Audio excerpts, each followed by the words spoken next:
from WBNE. Howdy, Oaks. Before we get started, a few announcements. These will take longer than usual, so if you need to skip ahead, the show starts at about 3 minutes. 1, it's Pride Month, and in the past, we spent all of June covering movies that celebrate the LGBTQIA+ community with guests from that community. This year, we simply cannot do that. Not because we don't believe in the cause, we absolutely do. We just logistically cannot currently facilitate guests on the show. Instead, we'll be dedicating the show each week to a podcast or creator in the LGBTQIA+ community, urging you to go engage with their content. This week, we want to dedicate this episode to our lovely friends at Sounds Fake But Okay. They're an amazing group of asexual women putting out incredible content, and their last episode was all about the Pride Month and a Q&A session. It was very good. Highly encourage you to go listen to Sounds Fake But Okay. 2, thank you to everyone who has completed the listener survey. Your feedback is incredible, and I am so excited for the future of this show. The survey is still available, and I'm still reading every single answer. The link is in the description. Please, please, please go fill it out. It takes like 5 to 10 minutes. And last, Patreon. I'll live with you. Our Patreon support has been waning over the past year, and we really need your help. This month, all of June, we are doing cameo-style videos for all new and upgrading patrons to Bacon and Eggs, as well as personalized postcards. We could really use your support, and if there's a reward tier we're missing or a barrier we're putting up, please let us know. We want the show to be the best it can possibly be, and we want to make it better for you. If you have questions or comments, please email us at baconandeggsmedia@gmail.com. And what I mean by personalized cameo videos is that anyone who becomes a new patron or upgrades their existing patronage will get a personalized video from Ethan and I singing to them. We're going to sing you a song probably not of the South, but, a song of our love for you. And we really want you to do this, and I am a bad singer. Here's a preview. Happy, that's all you get. I can't sing the rest of the song. But that's kind of a preview. I imagine that was pretty enticing. So please, go to patreon.com/baconandeggs. We really could use your support, and I think you're beautiful, and you look extra good in this light. Anyway, let's get on with the show. Howdy, Oaks, and welcome back to Bacon and Eggs. I'm Tyler Carlin. And I'm the Rachel. And today we're talking about movies. Don't we do that every week? So pick your favorites. And defend them to the death. Because today we're bringing you... like 20 movies, probably. I don't know. There has to be some overlap here.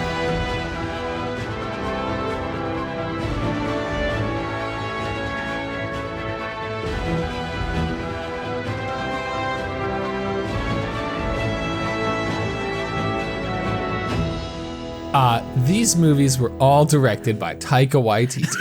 They were all released 592 days ago. No. I would be surprised, actually, if any of them were directed by Taika Waititi. I do not have a Taika Waititi movie on my list. Okay, I can confirm that none of them are directed by Taika Waititi. So what we're doing this week is we're going over, as you see from the title, our perfect 100s. I want to shake things up a little bit. So in addition to that, I also want to give some context to the movies and try to sell you, the listener, on them if for whatever reason you haven't seen them. Most of mine have been covered on the show because I pick a lot of the programming. I don't know if Ethan's have, though. He said in prep for the episode that all of them were more than 10 years old. So most of them probably not. That did not end up being true. That did not end up being true. But Okay. I got like halfway through the list and I was like, most of these are made before I was born or very shortly after. Oh my gosh. I do have, going into it, I want to be... Did you have any major franchise films in your lists? Not a one. I have... Well, technically, I did. I think... Let me pull mine up real quick. So I just want to start by saying this is by no means an exhaustive list of movies that I would give 100% to. I have given 100% to movies on the show that I did not list on this list. I think I've given 100% in this list to movies that I didn't give 100% on the show. I think I have definitely will now give 100% to movies that I previously would not have on the show. That is definitely a thing that happened in this list. But I also try to branch out from the list a little bit, or from the show a little bit with my list. Maybe give some people the idea to bug us about covering some of these films that I like. Ethan, here's the thing. A lot of times, I'll tell you this now. A lot of times, we'll be getting towards Monday or Tuesday when we pick the programming, and I will text you and I will say, we are covering whatever you want to cover this week. And then somehow, and but no fault of my own, the conversation ends with, Tyler, what do you want to cover this week? And then I end up picking a movie that I really like. So I'm telling you now, you have to pick more movies moving forward. You got to provide less pushback on. I'm providing no pushback. Because then we cover movies that I like, and you're mean to me about them. Like when we covered Mank, and you were like, "I hate this movie. This movie sucks." And I was like, "I'd give this 100%." And you're like, "There's no way you would do that. You can't. You have to be lying." And like, I don't enjoy having those conversations sometimes. I didn't know that you were gonna like Mank. You also don't like black and white movies. You don't like movies made before Jaws. That's not true. I will watch your black and white movies. It's a Wonderful Life in color, like a Heathen. Can I tell you? You know, we read a lot of books. Also, I think I made this point before. I don't like any books that were written after the year 2000, and I don't like any movies that were made before the year 2000. Before the year 2000. Yeah. No, I will pick more movies going forward. Just like I always feel weird picking movies. Even when I'm like alone, right? Like I could do an episode alone and I'd be like, Ghost, what do you want to cover? Because like I want to do what's best for the podcast. I always want to do movies. And a lot of these movies are movies that people tell us to cover all the time. I have a couple on the list that, or not on the list. I have a couple that did not make the list. And I'd like to talk about why certain movies do not make the list. You will not find a Quentin Tarantino movie on my list. I had one queued up and ready to go. Can I ask you which one you were thinking about? Inglourious Bastards. Oh, you see, now that I reflect on it more, that's probably the one I would have gone with. But the one I had queued up and ready to go but didn't put on my list was Once Upon a Time in Hollywood. There's a certain level, all the movies on the list for the most part are movies that like may create awkward conversations, but are movies that I would show another person. So let me say this regarding movies. I have been in a non-movie drought for a while. I would say all year for me. Yeah, like all year. Like I've watched the movie for the show, but outside of that, I haven't been as into the hobby, which like, if this is your first episode of Bacon and Eggs, hi, welcome. We love movies. It's our whole personality. I'm chock full of movie trivia. That's my only hobby. But this year, since January 1st, I've really only watched the movies for the show. And then I also took 6 weeks off of the show, roughly, give or take. I don't know how long I was actually gone. So like during that time, I tried to watch Raya like 3 times and I failed every time. And that was like it. So I don't really remember what we covered last week. What did we cover last week? Jojo Rabbit. Jojo Rabbit. I got really into movies around the Oscar nomination time, and I watched a bunch of those. And then ever since then, I just fell off of it completely.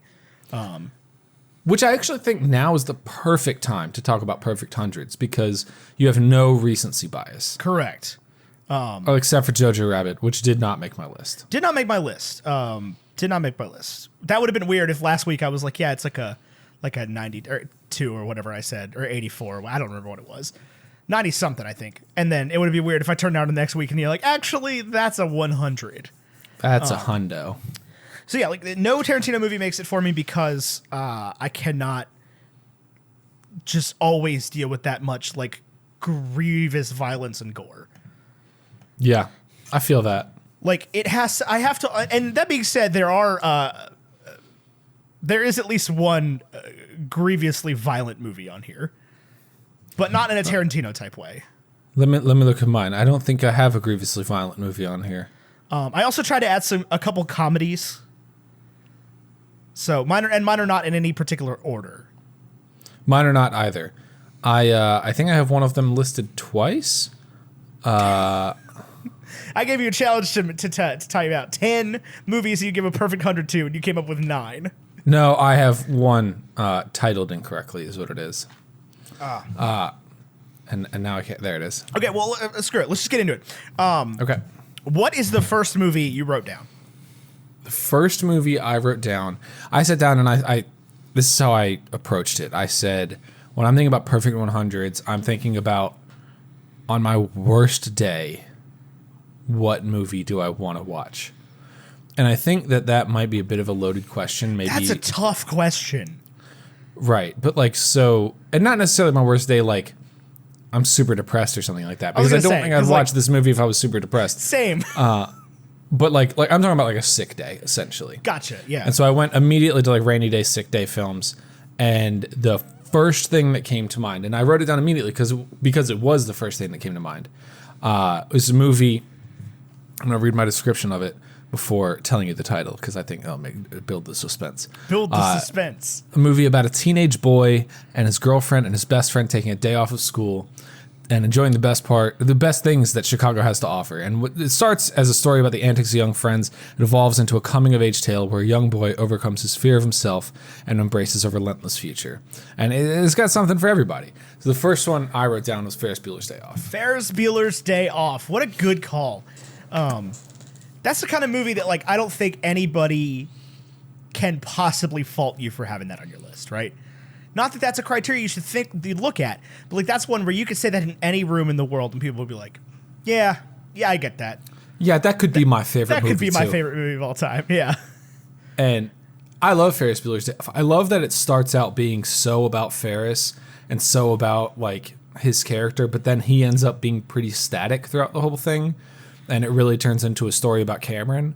Yeah. And I love the sort of tonal shift there from like, you know, Ferris he does learn some lessons. He changes a little bit, but it's really, at least to me, and I think to different audiences, it could be different things, but to me, it's really about Cameron and sort of coming to terms with like, absolutely, I'm not going to be afraid of my dad. I'm not going to be afraid of the future. I'm not going to be, you know, I don't necessarily need to have ambition right now. And I don't think Ferris does either. You know, I think Ferris and Cameron have so much in common. And their major difference is that one of them is a glorious optimist and the other is a glorious pessimist. For all the monologuing Ferris does in that movie, I think the best speech in the movie is made by Cameron when he talks about the car. Right, when he's like, when Cameron was in Egypt. No, not that one. Not that one. When he talks about the car, right? When Ferris, oh my God, you just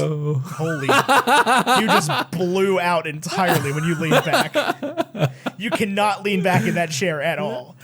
Listeners who are not watching, Tyler is in a hotel somewhere in the world. Where in the world is Tyler Carlin, right? You got a big red hat on. Yeah. No, he's in a hotel somewhere in the world, and he's working with garbage hotel lighting, and he just leaned back, and the screen exploded. It didn't do it as bad this time. Oh, I did, yeah. But I looked over and I was like, oh God. Yeah, no, Cameron makes a speech about the car, about his dad, and Ferris is like, I'll take the heat for it. And he's like, no, I want it, right? Because he'll have to talk to me. We'll have to have a conversation. And that's a powerful moment in film. I do think that is absolutely a good call. Love that movie. That did not make the list for me, but it is one that I didn't think about, honestly, but think I should have thought about. Mm-hmm. Because I can't think of anything wrong with it, right? Like, there's nothing that I'm sitting here being like, I mean, nah, like, this part of the movie makes me feel like it's... We can totally probe it, you know, in 2021 and be like, well, they didn't have enough diversity in the film, that's for sure. But I do think that's one where you got to put your, 1985 glasses on and be like, this is a whole decade of white teen movies. Well, and for a lot of mine, I didn't sit down and think about, like, what is its place in history. I didn't think about, like, some of them I did. But not because I like it for that reason, just because I think that they're achievements in filmmaking. But I do think that I can't, that one immediately passes the eye test, right? Where you think about the movie and you're like, yeah, that might be 100, right? There's nothing sitting there. Because, like, I go back and think about certain movies. Like, I did not put Shawshank Redemption on this list. No, me neither. And a lot of people... Shawshank. I don't think I have anything from the IMDb top 10. I'm pretty sure I do. No, maybe not. Top 10? Maybe not. I definitely have things that are on the IMDb top 200. Yeah, absolutely. I think all of mine might be, honestly. But so the number one that I wrote down, which I think is just something I'm going to have to accept at this point as being my favorite movie, because when I sat down and write a list of perfect hundreds, the first thing I wrote down was Dead Poets Society. Really? Oh, I did not put down Dead Poets See, Society. that was one I thought was definitely going to be on both of our lists. Now that you mention it, it's like, oh yeah, obviously that should have been on my list. I love that film. I love Robin Williams. I love I think that was the thought I had when I asked you to make this list. Was like, okay, I got a Dead Poets. I got to find 9 more, right? I think wild. that really might be my favorite movie. And then the more I think about it, here's Dead Poets for me. This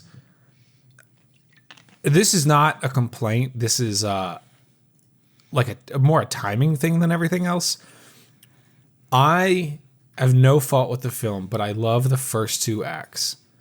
And by the time I get to the 3rd act, I'm like, I've actually already gotten everything I needed from this film. I don't need what's his name to die. I don't need that plot line. Like, everything I needed came in the first 2 acts. That's not a complaint. I think it closes beautifully. But it's like it almost gives me more than I need, if that makes any sense. I feel that way about most movies ever, though. Like a 3rd act is very challenging. There's some part, not even that it's very challenging. There's some parts of me that just like, I like first acts, right? Like, I think that I'm a big fan of like the first song on a record, the first movie in a series. There's something about that like the first season in a TV show. I've always really found comfort in that, like, before it goes off the rails kind of moment. I think that a lot of times movies, obviously being such a condensed thing, right? You got 2 hours or less usually to tell a story. Right. A lot of times you have to really kind of rush through it. And so there's a lot of movies that I don't care about the 3rd act for some reason, because like I've already got you exactly what you said. I got what I needed out of the story. And I actually do think Dead Poets brings it home really well. And it is important to show the full story, to show that it's not just like that this thing that we're teaching these kids, this subversity can be just as dangerous as it is, because society's just unwilling to accept it, right? Like, this is the big one. We were having this conversation last night about the pressure on men to be men, right?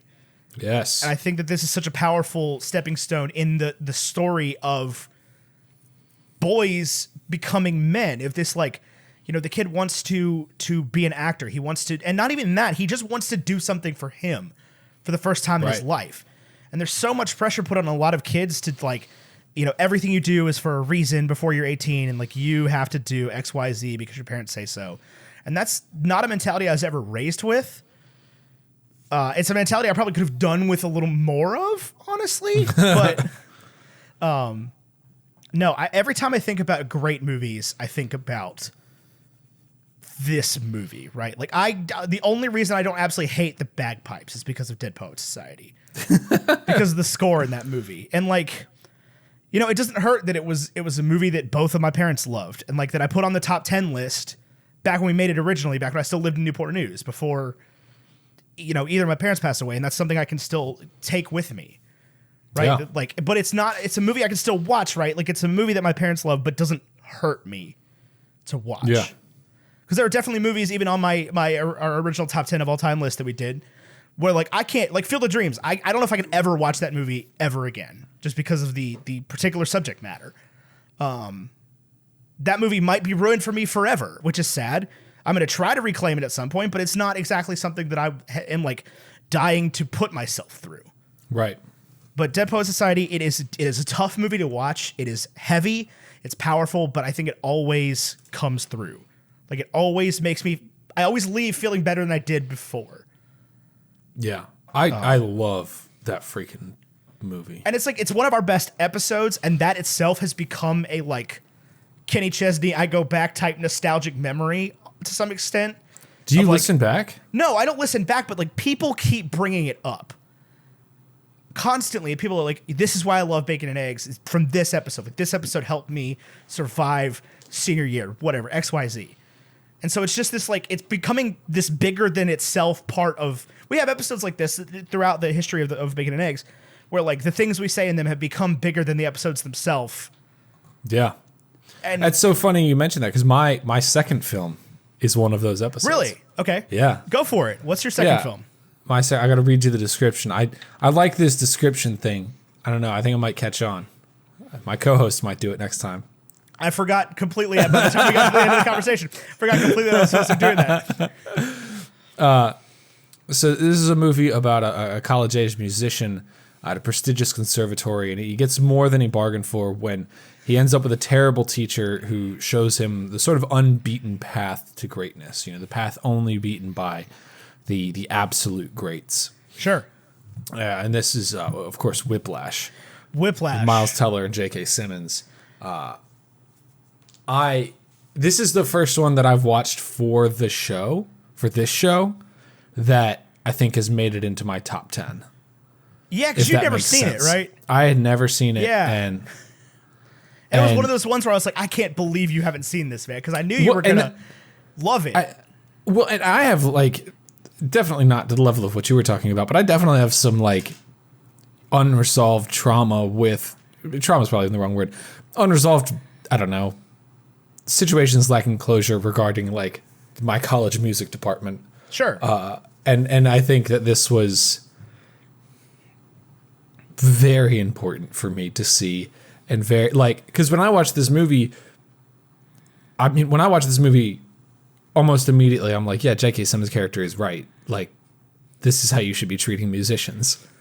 Like, if you want to be the best, you have to work this hard, and you have to give it your all. You're not going to be the best just by, and I think the point is, like, you don't have to be the best, right? Yes, absolutely is the point of the movie. The point that I think a lot of people watch that movie and miss is that, and that's why it would go so much lower for some people, is like, you don't have to be it's okay not to be the best. It's okay to not want to be the best.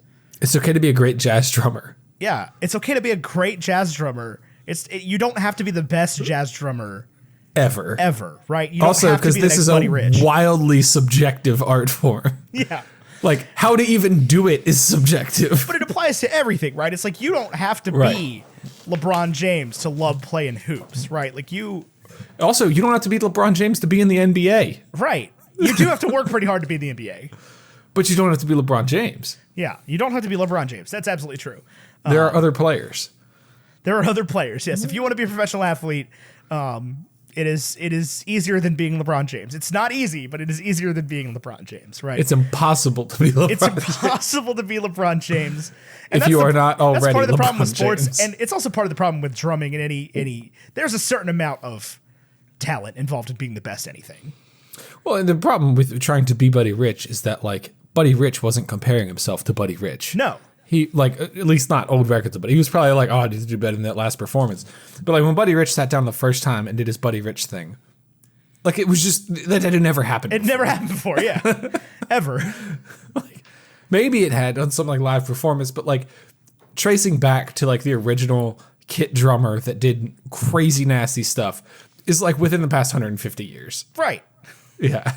Right. That's a newer medium, right? Right. No, absolutely. And I think that's why it loses so many points for so many people, is that they look at it and say, well, this isn't right because, like, the teacher's mean to him, whatever. And, like, that's true. Like, maybe we shouldn't teach kids like that to some extent. Or maybe, and this is the toxic part of me, is like, well, maybe he lost his job and lost everything so that he could create this great musician. And really, that sacrifice is important. I mean, he knew he was going to lose his job. Surely he couldn't keep on like this. He obviously wasn't doing this to other students. People would have said something. Well, and he was, and they did. Well, yeah, but he made some great musicians out of it. I mean, I don't know about you. He did make some great musicians out of it. He did cause a kid to end his own life. Yeah, that was obviously not good. That's not good, right? So, like, there's probably an unhappy medium there, but there is a medium. Yeah. I don't know why. I just love Whiplash. It's one of the movies I just love. This is one of the big things I think, like, specifically, like, privileged white men, there are so much content out there for us and made for us that I think, like, when we first started doing this show, I had a hard time understanding, like, why representation was important. I don't now. It makes perfect sense. I don't know why I was confused, but you got to let people grow, okay? But, like, I think the reason I had such a hard time understanding it is because I don't watch movies to see myself in them more often than not. A lot of times I'll watch a movie because I want to see a thought experiment unravel, right? Right. And I think that's what Whiplash does so well. And a lot of 19-year-old boys who have seen plenty of movies about themselves want to watch Fight Club because they want to know, like, what if someone was schizophrenic and the person he met wanted to punch the daylights out of him. It doesn't mean they want to be that or see themselves as Tyler Durden. They just think it's an interesting thought experiment to unravel because they don't have to worry about representation because there's plenty of films with representation. Sure. And at some point, if you're listening to this episode for us to have like good, nuanced, smart opinions about these movies, it's probably not going to happen this time. Correct. Like, that's not really what we're going for here. This is a much chiller episode of Bacon and Eggs where two white dudes talk about 10 movies they love. I'm going to be honest with you. There's always going to be inherent problems with that, right? There's always going to be inherent problems with that. Well, I'll tell you the truth. Most of my movies, the stars are white. Yeah, most of my movies are movies that that white dudes love, right? That's, I mean, just... Does Fight Club make your list? It does not, No, mine neither. No. It's way too complicated.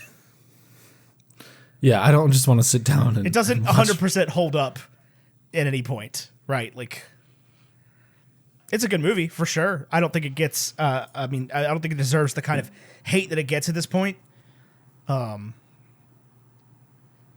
no, that did not make my list. My number two... Yeah, here we go. My number two is a movie about a farmer who has some trouble. He and his kids. Oh my god! How dare you put this on? A movie Tyler hates. I don't hate this movie. I quite enjoy this movie. A movie Tyler hates. It's about a farmer that goes to space. It's the music video for International Harvester. It's the music video for International Harvester by Craig Morgan, a person I probably shouldn't talk about, but I don't think has done anything off the top of my head. But I'm not going to Google it. But I'm not going to Google it at this moment because I do like that song and several others of his. But anytime I Google a country music artist, I'm a little scared. Yeah. Some of them are great people. Anyway, it's Interstellar by Christopher Nolan. Interstellar. I didn't have any Nolan on my list. I think Interstellar, the more removed from it we get, I think it's one that lives on rewatchability. Like there's things you peek up every time you watch it. Things you'll pick up from movie every time you watch. Every time you'll see something different. You'll see new space, new star on left. Yeah. I really like Interstellar. I think I was probably a little harsh on it on our show. I don't know what I would give it now. Probably like an 88. I think I gave it like a 72 when we did it. There, that's about lukewarm I was on it. It's one of the all-timers for me, man. I think about this movie every day. I think about the soundtrack from this movie every day. Like, it's like the culmination for me of filmmaking to some extent. Like the type of filmmaking that I think I liked from the time I was probably 13 to the time I was like 23 or 24. That was it, was movies like that. I think Christopher Nolan definitely captures that for me as well. Interstellar didn't make my list, and there are no Christopher Nolan films on my list. Mostly because I was going off gut feeling, and I couldn't think of 10 movies. But that was The Prestige for me for a long, long time. And The Prestige and Interstellar, I think, follow a lot of similar beats. Sure. I think prior to seeing Interstellar, I would have said The Prestige. I also, The Prestige doesn't hold up in on an all-time scale for soundtrack the way that Interstellar does. So soundtrack is one thing about like cinema in general that I am very bad at getting into. And I wish I was better about this because like I was a college musician and I was obsessed with wind ensembles in high school. And I was obsessed with like the idea of movie scoring and movie scores. But like as an adult, it's just a genre. Like I always feel like when we were kids, if you had a favorite song that you picked because it was in a movie that you liked, it couldn't be your favorite song because you heard it in that movie. Does this make sense? Yeah. I still think that to this day. I think soundtracks for movies. I'm talking about scores. I think soundtracks. I'm talking about scores as well, but yeah. Right, but like if you watched if you watched Never Back Down and you heard a song in that movie and you were like, I love that song, I'm gonna look it up and listen to it, and then you listen to it, I felt like I couldn't tell people that like, oh yeah, I heard it in the movie Never Back Down. I do not feel that way anymore. Oh, I still do, but I'm wrong. Like that makes me an asshole. Right, like I'll what's wrong with that, hearing? But I do feel that way 100%. That's like Power by Kanye West was the preview for The Social Network. And every time I hear that song, I'm like, yeah, you only know this song as The Social Network. As though like Kanye West isn't one of the most famous recording artists. I mean, I was having this argument with Kaylin before we came on the show of like, I think I said the phrase that there's no reason you should know Phil Collins from Tarzan. Like that's a bad reason to know Phil Collins. And a lot of kids were introduced. Okay, I get right. it. I am the asshole with the bad opinion here. I understand that. But I think TikTok has really done this for me. Is made me think about individual pieces of movie scores.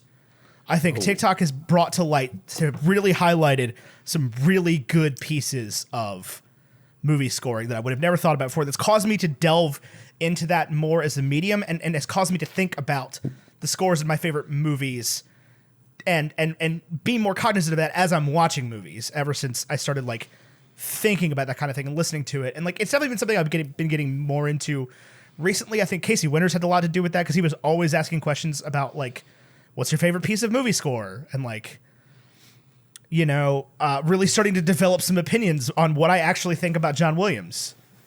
I think knowing you're a movie score person is when you're like, I mean, John Williams is good, but like, I think if you listen to my episode of the restricted section of the Harry Potter podcast that came out yesterday as the crow flies, for when you're listening to this, I believe I said the phrase, yeah, John Williams was good, but the Harry Potter movies really came to life when Nicholas Hooper took over. And I truly believe that. I didn't even know that happened. That was 5 and 6. Oh, I didn't know that. Mm-hmm. So Williams did 1, 2, and 3.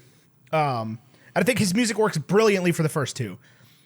Because they're Christmas movies, right? They sound like Halloween and Christmas, and all John Williams songs sound like Christmas to some extent, especially the kind of music he wrote for Harry Potter. Right. Like that do do do do do do do do do do. It's they're Christmas and Halloween songs, right? Like it is what it is. He might as well be Danny Elfman at that point. Like you're doing okay. The third one, I really felt like the music was out of place the whole time. It's way too heavy. It's way too John Williams-y for the movie. For Alfonso. I feel like Alfonso the fourth Cuarón one was some other guy, and he was responsible for the marching band thing, which is again one of the all-time pieces of like musical humor in movies is when the freaking marching band starts playing over Cedric's dead body. But anyway. I think here's my theory on Alfonso Cuarón and Harry Potter and the Prisoner of Azkaban. Okay.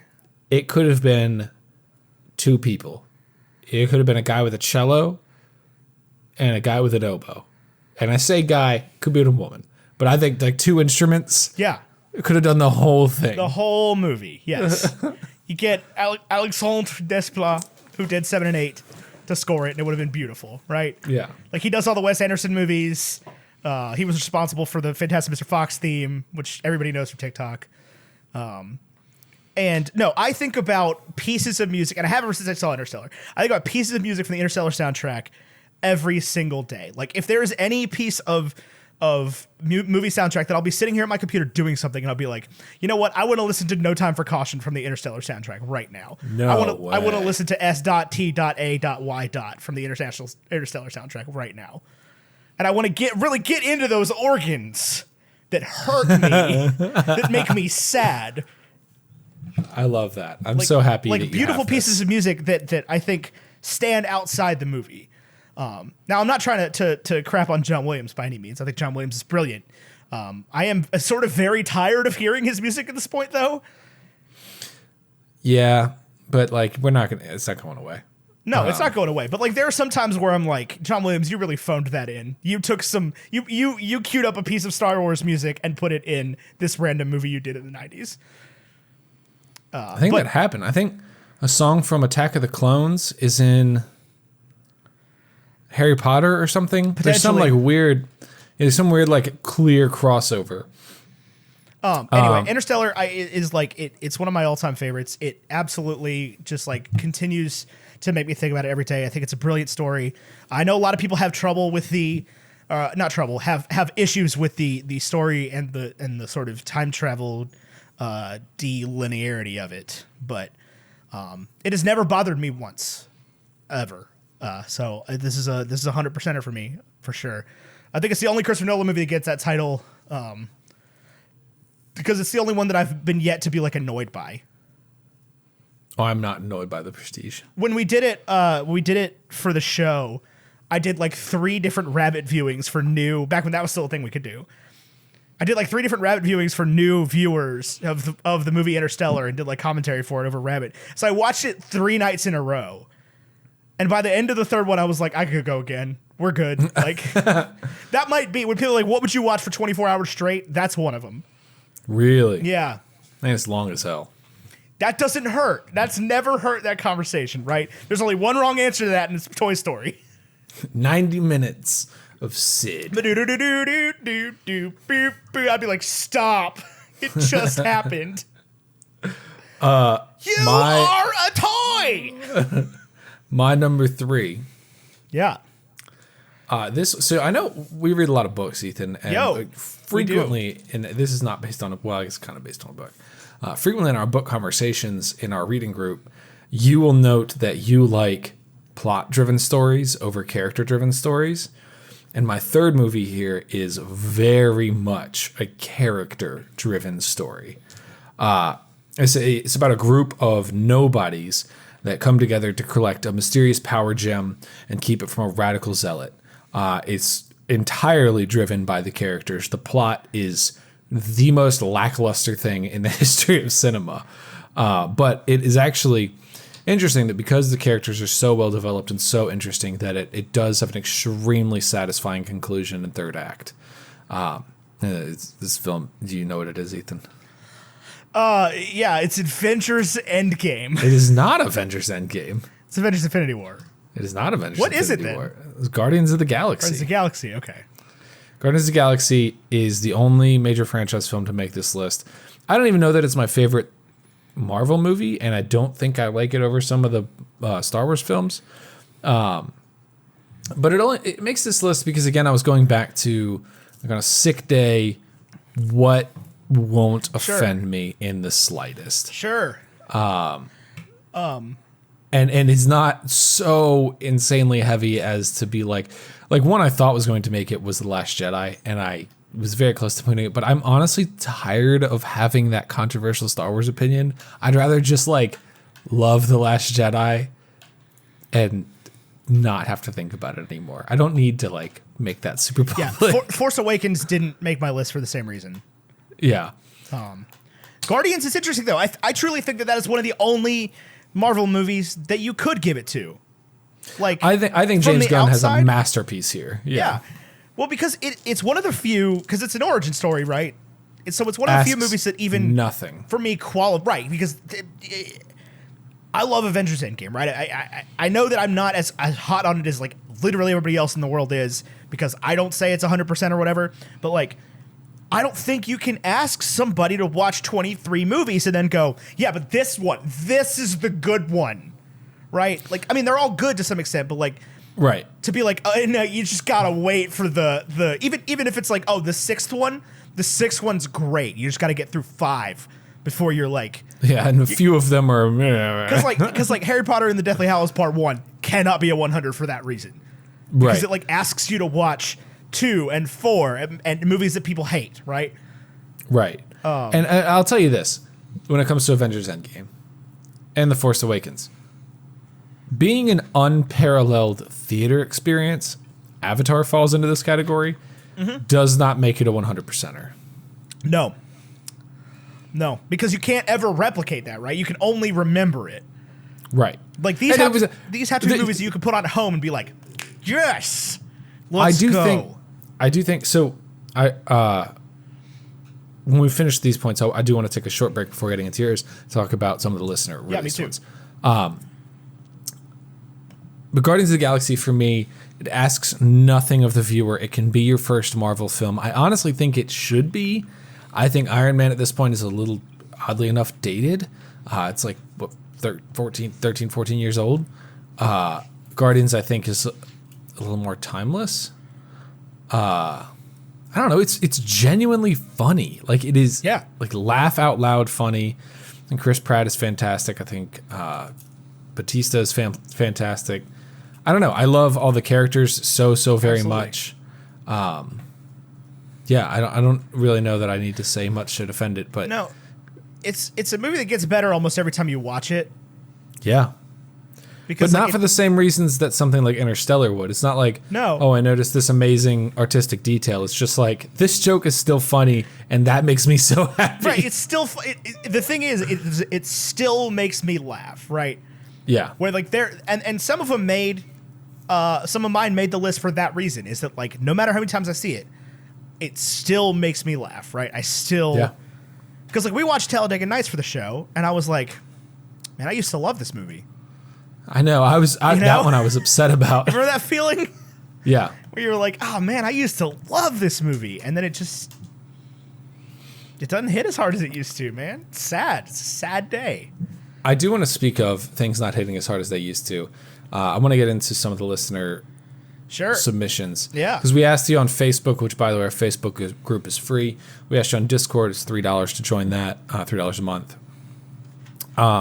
I want to read some of those, but one of the themes I saw in those, not entirely, there were some that actually surprised me from people who I expected to do older films, but one of the things that surprised me, or didn't surprise me, I expected this, was the amount of times people would say, I love this because it's so nostalgic. And I know that I, in the past, even on this show and definitely on Twitter, have gone on and been like, nostalgia is not a good enough reason to like something. And I think I'm coming to terms with like, maybe I'm being too harsh on this concept. This is the modern definition of nostalgia, according to a National Geographic article about how nostalgia helped people through the pandemic. And listen to this, Ethan. Modern definition of nostalgia is a sentimental longing or wistful affection for the past, typically for a period or place with happy personal associations. And I think that's a good definition. And I think I think what the problem is like when I think about my life and I think about my past, there is nary a time in my life where I'm like, I was happier then. And I think that's why I'm so like cold on nostalgia, because I'll be like, oh, I love that movie when I was, in college or whatever. And then I'll think about who I was in college and be like, I mean, that guy sucked. Maybe I don't love that movie as much. Or maybe nostalgia is not a good enough reason because I'm pining for a time to be somebody I don't like. And I think that's an unfair projection on other people. And if you like a movie because it's nostalgic, I think that's okay. I have definitely previously been happier than I was now. Or than I am now. believe that. So that's a little bit of a different conversation for me. But I don't think nostalgia, and I know I've said it before, and maybe this is not what I mean, but like, I don't think nostalgia is a bad reason to like something. I do think nostalgia is kind of a weird reason to hold something up high above everything else, or to not let yourself enjoy a new thing. Because like I think that so many times is what people cling to when they say, I like this because of nostalgia. It's like they don't. I think challenging yourself sometimes is a good thing. I don't think it's something you need to do every single day. I don't think it's something you need to do every time you watch a movie. But like I do overall wish most people would challenge themselves more with the content they take in. Well, and I think that's I think that's fine, but I also think that's a little bit of a point of, I don't want to say privilege, but privilege, where like this article specifically is about nostalgia during the pandemic. And it was, this is a quote from Clay Rutledge from North Dakota State University and author of Nostalgia, a psychological research. He says, I believe many are turning to nostalgia, even if they do not consciously realize it, as a stabilizing force in a way to keep in mind what they cherish most. So I think one of the reasons it was so popular last year was like, it was just a pandemic, man. Well, yeah, last year doesn't count. I know, but like literally everything about the world was changing. And so everybody was turning to nostalgia, to nostalgic feelings.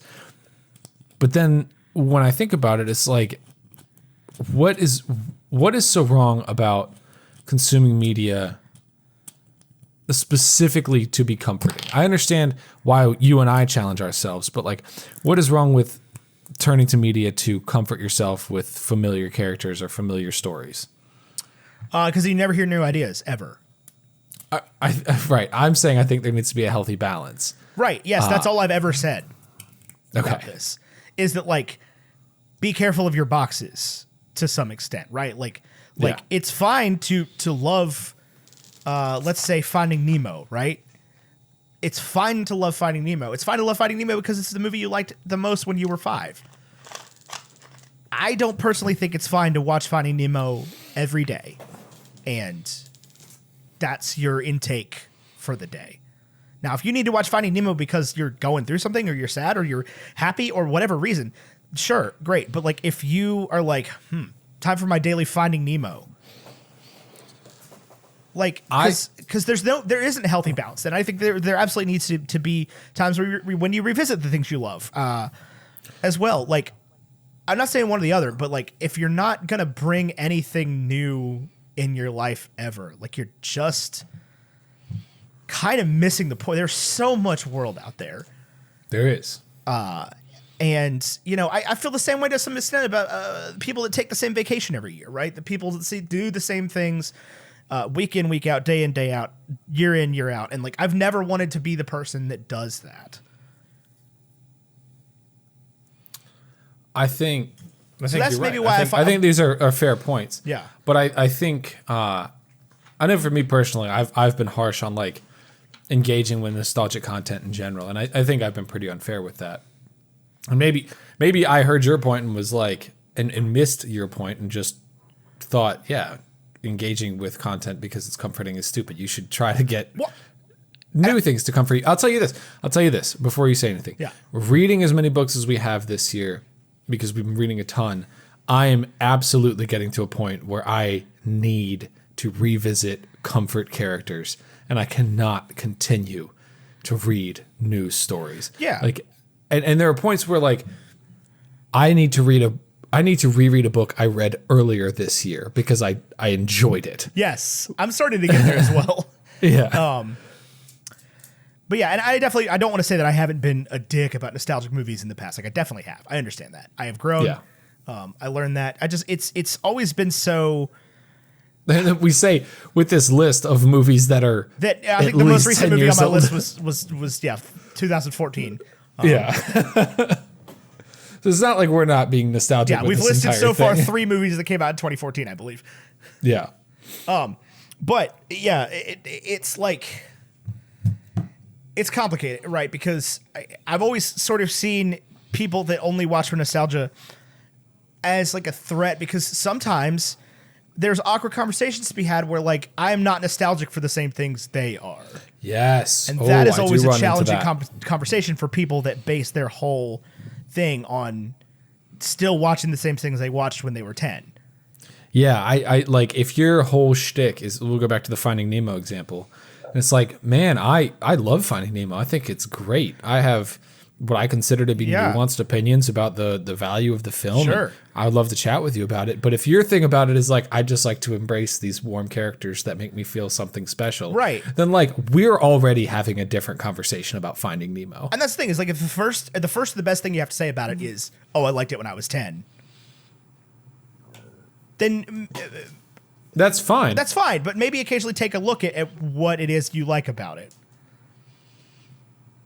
Yeah. Because like, Because that will help you. This is why that's important. That will help you find more things like more it. things like that. And with Finding Nemo is an easy example there, right? Because it's Pixar, right? They're all Extremely good. they're mostly like Extremely good. safely in the same vein. Yeah.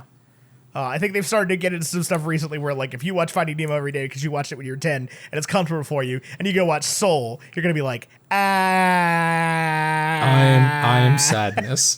I am sadness. Cool. Let's talk about some people's opinions there. Yeah, After we what just do you- crapped on people's opinions, let's talk about what people Read say. me some from the Facebook group. We got a bunch of people that said Shawshank Redemption. We already think... Perfect 100. No debate there. Well, I didn't put it on my list. No, me neither. But I think. I don't think I can come for you. I actually don't think it's a perfect 100. I think it is something that you can't put on the 100 list, because there are so many people that like literally cannot watch it because of certain scenes in it. That it is a movie I can't wholeheartedly recommend people watch. Right? Like I have to put a certain warning on it to be like, hey, there is a scene in here that is going to hurt a lot of people. I don't know, man. I like Whiplash. That's fair. I do as well. Shawshank Redemption doesn't make my list for that reason. Is the fact that like I cannot share that movie with some of my best friends. Shawshank doesn't make it for me. I mean, obviously, I would want to share it with everybody, but the reason it didn't make it on my list is like, yes, I understand that if I sit down and put this on, I will enjoy it immensely. There's a barrier on that one though. But like I have to sit down and put this on, and it's heavy. It's excellent. It will not just happen to me. Right. I would put down, like when I'm in for the mood for that kind of film, more often than not, I'm putting on Forrest Gump. You hurt my brain there. Those Why are do you not say that? even like. Those are not the same thing. No, I think they kind of are. I don't think they are. I Forrest think Gump's they're a hoot and holler and good time. Yeah, but they're epics. They're Forrest Gump is not an epic. I think it is. Yeah, Forrest Gump's definitely. Forrest Gump you can definitely have on your list. That's totally fine. All of these are valid opinions. Right? I'm not going to take these away from anybody. Yeah. What else you got? Ruth McIntosh says The Prince of Egypt was the first movie I ever saw in theaters, and I don't know that I've consciously seen it since 1999. So maybe 2002. So I can't speak to it at all. I remember it being good. I think it's got like Kevin Kline in it, maybe Val Kilmer. Those are good people to act in a movie. This is a live action film? No, it's an animated film. Yeah. You know what I always think when I think of Prince of Egypt, and I'm pretty sure they're completely different. But do you remember the Rugrats Hanukkah special? Yes. That's what I think of when I think of Prince of Egypt. Well, are those roughly the same story? I've never seen Prince of Egypt, so I don't know. Yes, the Prince of Egypt is about Moses. Okay, I don't know. Yes, they are roughly the same story. They are taken from the same book. Okay, cool. Any of the same casting? Is Tara Strong in Prince of Egypt? I don't know. I have no idea. It was the late 90s. She was quite active at the time. That's the thing is they would have came out pretty close to each other. They probably one was a reaction to the other. Probably, honestly. Yeah. It's got Jeff Goldblum. Got Voldemort playing Ramses, like the Pharaoh. Ray Fiennes. It's got Michelle Pfeiffer and Sandra Bullock and Steve Martin. Does not look like it has Tara Strong in it. Well, see, can't be the same movie. Can't be the same movie. You got another one for me? I do. Riley J. Don't know how to pronounce your last name, Riley. So I think it's Josek. Josek? Yosek? Yosek?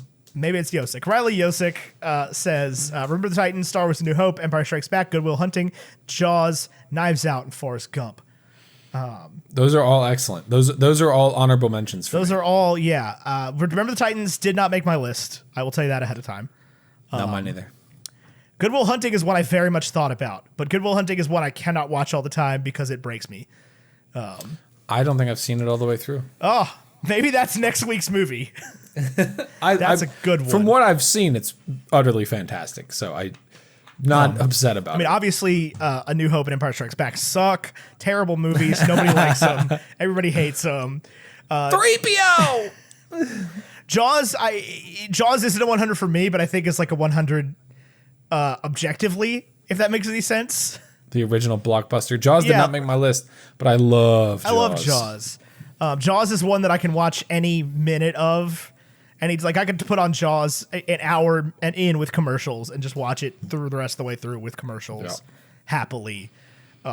Great. I do want the dolly shot. I would prefer to start it before the dolly shot. Prefer to start before the dolly shot. I love the intro. Like, Jaws is a great first act, right? It's a great second act, and it's a great third act. They're almost different movies. All three of them. Yeah, because you have a movie about a town that gets shark attacks, right? And then you got a movie about science versus mysticism, right? And then you got a movie about shark hunting. Yeah. Those are 3 different movies. At some point during the movie, we leave the town and never go back to it. Right? Yeah. Jaws is great, man. Jaws is a great one. If you've never watched Jaws, go watch it. You know, I've got an honorable mention real quick. I've seen it a few times in the comments. Yeah? Didn't make my list, but Fellowship of the Ring. Fellowship of the Ring is my 3rd favorite Lord of the Rings movie, so it definitely didn't make my list. It is. I think it's my favorite. It is. The reason I didn't make my list is because I think it's my favorite because as a child, it was all about everything post Council of Elrond. As a kid, I only care about everything pre Council of Elrond. I just want to live in Hobbiton. Yeah. I'll read a whole book about Frodo Baggins having a very nice day. Yeah, right. Like, I love the comfort that comes from that. I love the sets. I love the music. I love everything about that first part. Where it kind of loses steam for me is when like Liv Tyler shows up and she does the horse thing. That's not that I don't like it, but it's just like, well, now we're into the action part, and I liked the not so action. I liked the not so action part. The adventure, not even the adventure. The pre-adventure. I don't have. Oh, I was gonna lie. I almost told you I didn't have a certain actor on my list, but I do. What? So I was gonna say. I was thinking. So we were talking about Lord of the Rings, right? And then I was talking about The Hobbit, and then I was thinking about, well, Martin Freeman is fantastic in the Hobbit movies, even if people don't love those. But those obviously wouldn't make my list. But I need to have a Martin Freeman movie on my list, and I was gonna say I don't have one, but I do. You have a Martin Freeman movie on this list? I don't know that I would call it a Martin Freeman movie, but he is in one of the movies on my list. I'm just like, Black Panther? No. Because you said you didn't have another Marvel movie. I don't. Is one of yours BBC Sherlock Season 1, Episode 1, A Study in Pink? Is that one of your top 10 movies? No, I think that's such a fantastic mystery, though. It's a fantastic movie. It's an hour and a half long. It's longer than Toy Story. It's a great Study in movie. Scarlet. All right, who's next? Are you next or am I next? I think I'm next. I've done 3. How many have you done? I've done 2. Okay, then you're next. A description for this one. How can I put this? God destroys dinosaurs. God creates man. Man creates dinosaurs. Man destroys God. Oh my God. This Jurassic was so Park. nearly on Jurassic my list Park. if I thought of it. Jurassic Park. This is one of the ones that comes. When people are like, "What's your favorite movie?" My gut reaction is to go, "Yeah, it's Jurassic Park." I hold myself back from saying that because I don't like answering that question at all. Any more than I like answering what's my Hogwarts house or what sign am I, because it gives people permission to like judge me, Right. based on What's one your thing they Enneagram? know about me. But I adore this movie. This has been one of my favorite movies ever since I first saw it. It is like, it's Jurassic Park, man. It's a fantastic movie. It has aged extremely well to the point where like every time I watch it, I'm still like, those are dudes in rubber suits. This is incredible. How are those dudes It's in rubber suits? amazing. Right? So good. It has been outdone. It has outdone so many huge blockbuster movies. This is the only thing I said that was kind of a franchise movie, because like it is, but like it doesn't need to be. Right. Like you can easily just take it as a part of thing. It yeah, doesn't but rely on also anything. there's gonna be like a Dinosaurs and Furious movie. Yeah. Jurassic Park versus Godzilla versus Kong. Versus a Versus Dom Ford Toretto. F-150 Raptor. Yeah. You know what defeats dinosaurs? Family.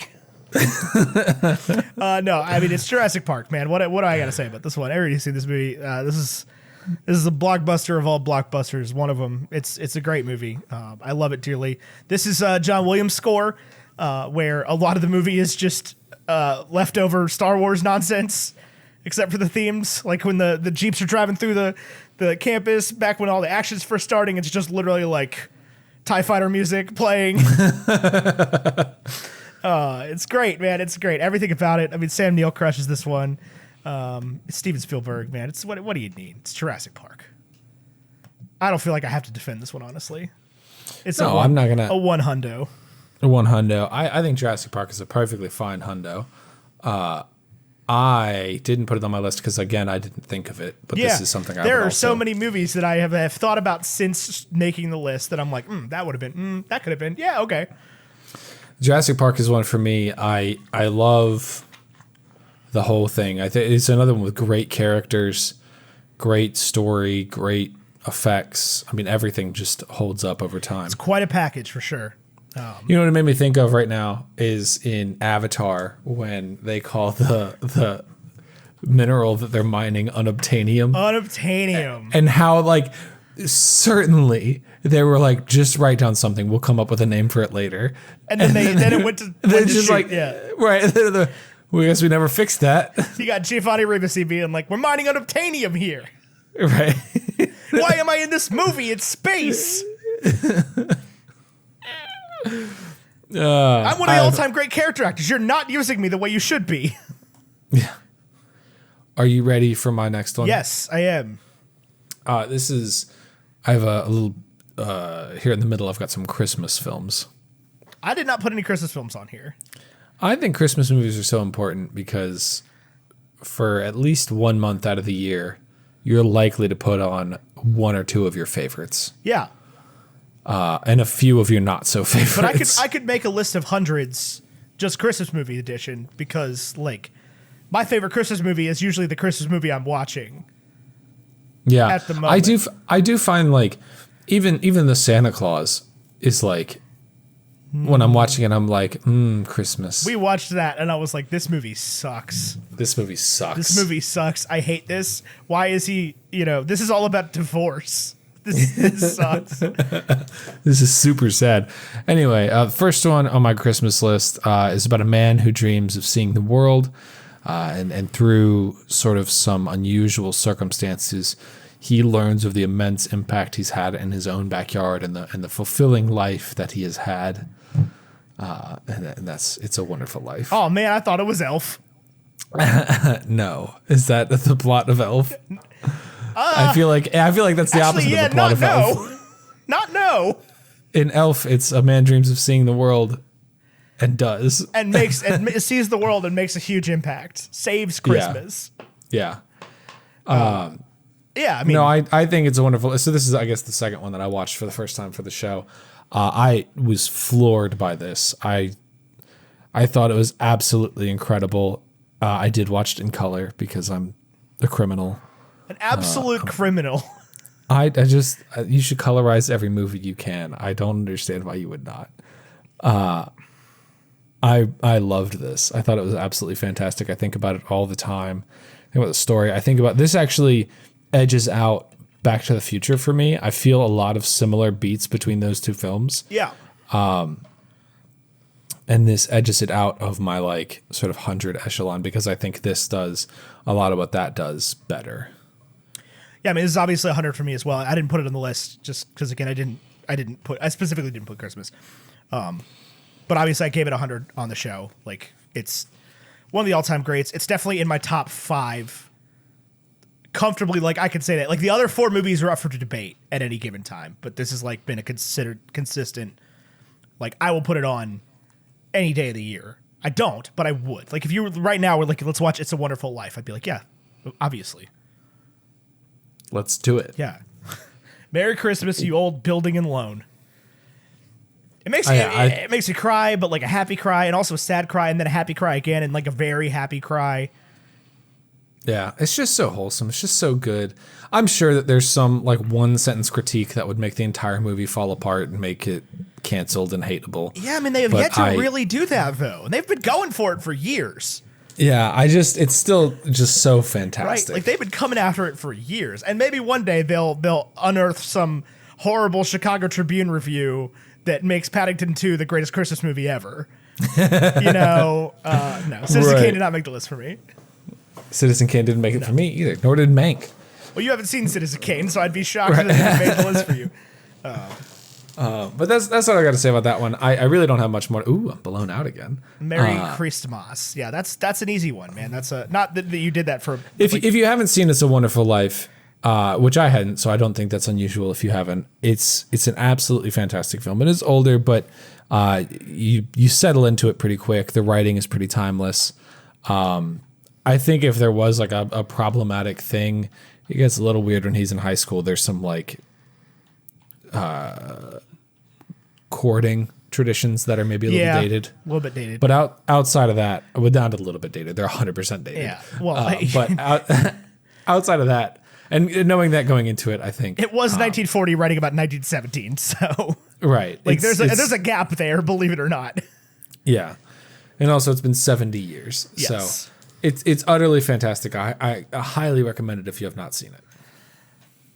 My next movie is we're gonna have to start rolling through some of these because we are deep into time, I see that. which is fine. I just thought that was gonna be a problem we had was that we couldn't talk enough about them.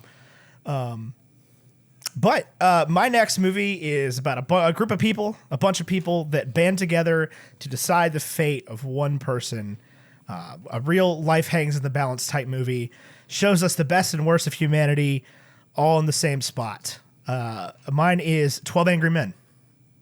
Ooh, I thought it was going to be Ocean's 8. No.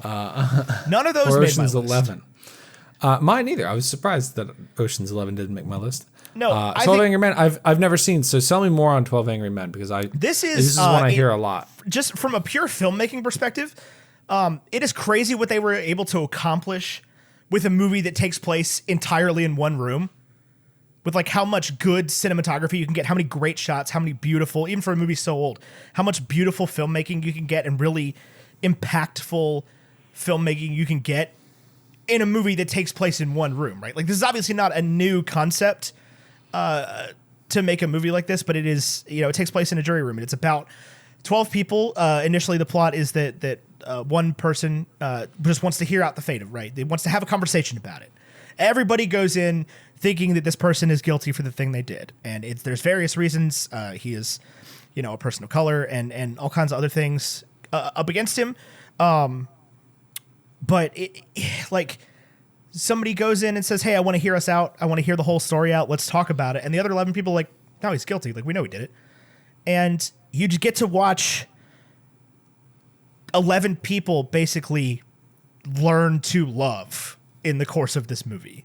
Learn to, not even to love necessarily, but learn to be human in the course of this movie, just through this simple act of like, because most of the time they don't even spend talking about the case that they're in. It's about jurors, right? A jury trial. Most of the time they don't even spend talking about the case. They talk about baseball and, their dislike for Hispanic people and just the things that make them horrible people.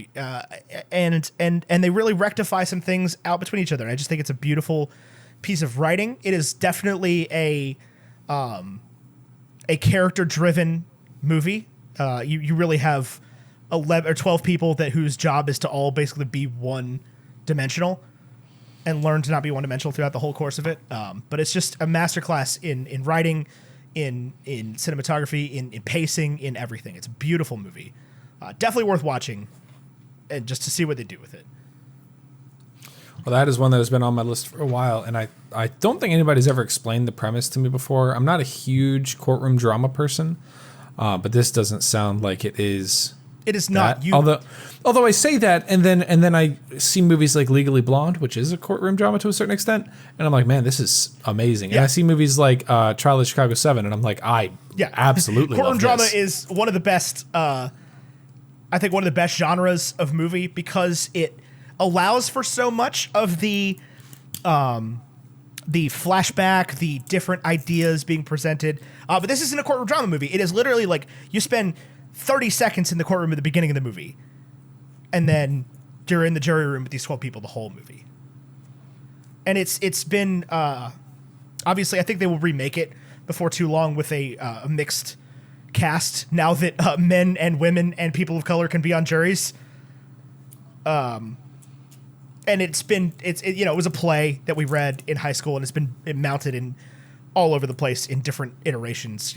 All women, all men, all black people, all gay people, everything. Like, it's one that gets a lot of love throughout the theater community because it is such a good piece of writing that it holds up. It very much holds up. It's definitely one that's worth watching. It's something we should probably cover, honestly. I'm totally down to. But it was a movie I didn't even think about before today. It just it came to me. And I definitely did do a little bit of Googling, like, Google.com. What movies exist? Oh, yeah. Going into this, I was like, I don't think I've ever seen a movie. I've never seen a movie, right? Yeah. So it's going to be a tough conversation because I've never That's seen a one that movie. came to me pretty early. I'm ready for my next one. Go for it. This next one is, I think, traditionally my all-time favorite Christmas movie, which is weird to say traditionally since we just talked about like the traditional Christmas movie. This is a story of a dozen or so folks in the weeks leading up to Christmas and the love that surrounds us all. And there's a few glaring problems that may leave it aging a little bit poorly, but it is a story of a whole bunch of different lives. It's sort of set up its own genre that people have been trying to imitate for years now with different stories. And almost no degrees of success. Almost no degrees. Not like this. And this one always warms my heart every time I see it. And it's Love Actually.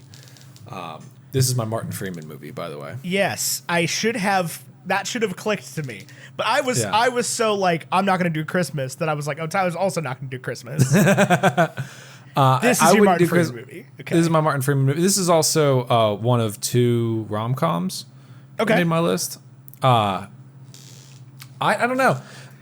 Love Actually, if you've never seen it before, you've probably seen something similar to it. But it's basically they take the perspective of, I think it's like 6 pairs of people. Yeah, is what something it is. like that. And they 8. give you, basically like a novella or a short film about each one of them. And then by the end of the film, you see how they're all sort of interconnected. But what's so great about it is like it's not abundantly obvious your first time around exactly what all the relationships are by the end of it. So it has a lot of rewatchability. It is funny. It is witty. It has Bill Nighy, which is like one of my all-time favorite actors. I mean, yeah, the cast is enough alone, right? The cast is fantastic. Bill Nighy, it's Alan Rickman, it's Martin Freeman, it's Emma Thompson, it's and Colin Firth, it's yeah. January Jones from Mad Men, right? And Andrew Lincoln from The Walking Dead, and I think the only complaint I regularly see about it, and it wasn't something that ever registered for me as a complaint, is Emma Thompson's story. Or Alan Rickman's story, rather.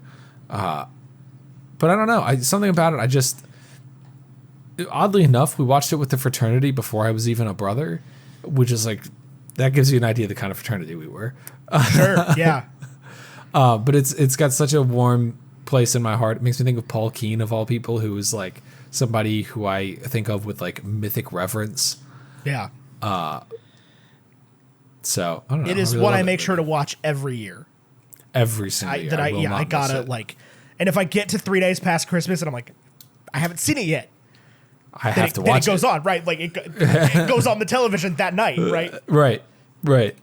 You got that buffer week where you're allowed to I watch remember anything. one time where you and me and Caitlin and Frank Tomorrow got a box of Franzia and watched Love Actually at the apartment. I honestly, we should do that every year. We should do that every week. We'd be worse people. We'd be worse people than we are. We would be dead. That's an example of nostalgia not going well. But that's a core memory, right? Like, right. No, I love that movie. Fantastic. Easy 100 for me. Easy, yeah, easy. My next one is about a man and a boat and a mission that he goes on to protect his boat against all odds.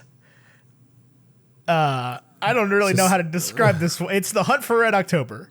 Oh, I thought it was going to be The Old Man in the Sea. It's going to be the Ernest Hemingway novel is one of my favorite. It's almost like a novella. It's like 112 pages. No, it's The Hunt for Red October with Sean Connery. I've been thinking a lot about what's my favorite war movie since we talked about that conversation that Riley Yosek brought up. Riley Yosek brought up, and that's my favorite war movie ever.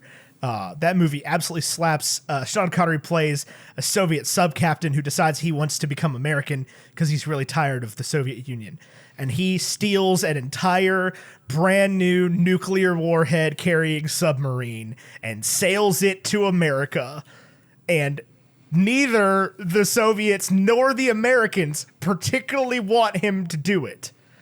It is fantastic movie. It's tense. It's great. It was a Tom Clancy novel. It's very fun. It's got like spy type vibes, but also like action movie type vibes. It's also a little bit funny. And it's really well shot. It's really well acted. It's definitely my favorite Alec Baldwin movie. Definitely my favorite Alec Baldwin movie. Credit to Beetlejuice, though. That's a really good one as well that Alec Baldwin's in. Glenn Ross. Glenn Ross is a good one, but really just that scene where he does the Just that speech in opening the middle. scene. Yeah. These the Glengarry leads. First place, new car. Second place, set of steak knives. Third place, you're First fired. place is a Cadillac Eldorado. The second place, a set of steak knives. Third place, you're fired. I'm from downtown. I'm from Mitch and Murray. What is your favorite sales movie? I've never seen Glenn Ross all the way through, so it can't be that. It's not it's that, Gotta be, yeah. It's got to be Wolf of Wall Street. It's gotta be Wolf of Wall right? Street. Yeah, absolutely. Yeah. It's not Boiler Room. Like, Yeah. sales movie. Hold on, this is one real quick to cut it in. What is your favorite, like, unapologetically can be as problematic as you want it to be guy movie? Ooh. I'll tell you what first came to my mind. I don't think this is my answer, but this is what first came to my mind. You ready? Yeah. Casino Royale. Yeah, I might agree with you there, honestly. Any Like of the Bond the new Daniel Craig one. Yeah. Yeah. Well, no, not the David Niven one. No. Yeah, Casino Royale might be that. Fight Club's up there, honestly. Fight Club, so good. Yeah, Wolf of Wall Street, so unapologetic good. guy movies, like movies that girls don't like. Type For movies. good reason. For good reason, yeah. Ocean's 11, honestly. Yeah. Although we get a lot, I think it's sort of just Mary Clay that we can push back from on that one. Yeah, that one slaps. Most people I know are like, yeah, this movie slays. All right, I've got my next one. If you don't have any more comments on Hunt for Red No, October, just watch it. Just watch it. I don't know what to ask, but I do want to see it. I want to cover it for sure. That was one I thought I'd forgot about until today. And I was thinking about, I got to put a war movie on here. I felt like I had to, right? There has to be one. I was like, there has to be one I would give 100 to, and I found it. It's a Cold War movie, so it sort of counts. I have a story about my next one. Okay. So, when I was first in professional sales, which is what I do by trade. Sure. For those who don't know, I know you know that. It's Glenn Ross. Glenn Ross. No, when I was first in professional sales by trade, I was picking up a client, and I got in the car with him, and we got talking about audiobooks because he was like, "Oh yeah, man, I read a lot of books," and he was like a business client, like a real Joe Rogan, Gary Vaynerchuk, Sure, hustler guy that I hate. Yeah. And we were talking about audiobooks, and he's like, yeah, I just slammed through some audiobooks. And I was like, oh my gosh, me too. I've been reading this new book, not new book, but this new to me book I've really been enjoying it, and I think it's fantastic. And he was like, yeah, what have you been reading? And I was like, oh, I've been reading Treasure Island by Robert Louis Stevenson. It's a classic, but I'd never read it. And he was like, oh, you're talking about like fiction books? Yeah, I hate sales guys, man. Y'all are the worst. I read self-improvement, and in that moment, I was like, I read self-improvement and sales books all the time because it's my profession. But I also like make it a point that if I'm traveling, especially for work, I will not listen to those books in the car. I will not listen to them on the airplane. I will listen to fiction, and I will listen to fun fiction. I will listen to books like Treasure Island. But anyway, Treasure Island is a large part of the source material for my next film, which is an unparalleled achievement in physical comedy, a compelling plot, satisfying turns and twists, led by excellent characters with ambiguity as to who are the real good guys and bad guys. And I absolutely love it. It's been a romp for so many years. I think it came out when I was like 5th grade. But it's Pirates of the Caribbean: Curse of the Black Pearl. Yep. Okay. Fair. Valid. I love it. Valid. I cannot get over it. I think there's a few movies on this list where this is a guy thing, right? I'll call that a major But, franchise, though. I would. Yeah, I think that's fair. Yeah. I think I forgot that when I said that I didn't know any. I would call it a major franchise. Yeah, but also like Keira Knightley was one of my first crushes after Sloane from Ferris Bueller. So that was big. I think Natalie Portman was probably in there. I don't know if that means I have a type. But I think Star Wars: The Phantom Menace would insist that you have a type. Yes. But I don't know. I love Pirates of the Caribbean. I think it's a fantastic movie. It holds up to this day. Still makes me laugh. Great sick day film. And also looking forward to sharing it with my kids. Yeah, I love that one. My next movie is sort of a sales movie, actually. Sort of. A little bit. Not really. It's Room. not Boiler Room. It is season 1 of White Gold from the BBC. It's not. It's not that. This movie is about a used car salesman who hires somebody to kidnap his family. And it doesn't go well for him or for them or for anybody involved, really. This is Fargo by Joel Anita Cohen. Oh. This is one of the funniest movies that's ever been made. But it's not like Talladega Nights type funny. It's like, should I be laughing at this? I don't know. Question mark. I love this movie. This is one of the best scripts that they've ever made into movies, for sure. Like, this is a movie my mom showed me when I was probably too young to watch it that has stuck with me ever since then. And it's one of those movies where, like, anytime somebody is like, oh, I haven't seen this, I'm like, you gotta watch it. It's so good. It's so funny. These are the Hail Caesar guys themselves. Okay. So it's that kind of movie, but it's about Minnesota. Yeah. I've never seen Fargo. Was there another movie or a TV show named Fargo or something? There's a TV show named Fargo that is the same story. The same. Oh, so it is the same thing. Yes, it is the same thing made into TV show form. Okay. I've never seen Fargo. Oh, it's dude, another one that so good. every single one of yours that I haven't seen has been on my list forever. So funny. This is the one that has egregious violence. Not violence in like, like a war movie type way, but like people do die, they do get killed, and in fairly what we would traditionally call abnormally violent ways. There's a person in the movie that gets stuck into a large piece of industrial shredding equipment. Gross. And the whole thing takes place in the snow, so you can see how well that goes already. Yikes. So that Tarantino does not make my list because of the blood and gore, but this one somehow does because it maintains its tongue-in-cheekiness a little bit better than any Tarantino movie's ever been able to. It's not like celebrated. It's like, oh wow, okay, guys, that was a scene, y'all. We can't do that to people. Like, this is not how you treat another human being. It's not. It's also not Kingsman, where Barack Obama's head explodes in a firework of orange and blue smoke. To Casey and the Sunshine Band. Yeah, it's not that.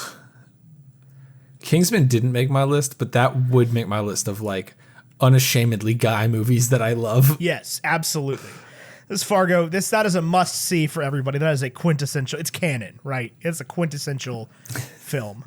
And Ethan's will. When I eventually become a multi-billionaire and leave control of my company, not to my descendants, but to the internet. Oh, man. Okay. My next one is my all-time favorite rom-com. It is probably also my favorite time travel movie. And it is a story about a young man who learns that even if he could travel back in time whenever he wanted, it's much more valuable to build a life you wouldn't want to leave. And this is another one with the crush with Rachel McAdams. I think I do have a type. I mean, we've all been there for Rachel McAdams, though. I don't care who you are, gay, straight, male, female. We all have seen Rachel McAdams at some point and been like, now that is a woman. That is a beautiful woman. Everybody I know has had a crush on Rachel McAdams. Everybody. This is my second film on the list with Bill Nighy. Is About Time. Yeah, this is a good one. This is definitely not a hundred for me, but this is a good one. This is one that I think about literally every single day. The way that it talks about parenting is like constantly thinking about it. The way that he handles the birth of his children and how that changes the way that he views his life is so quintessential to who I am as a person.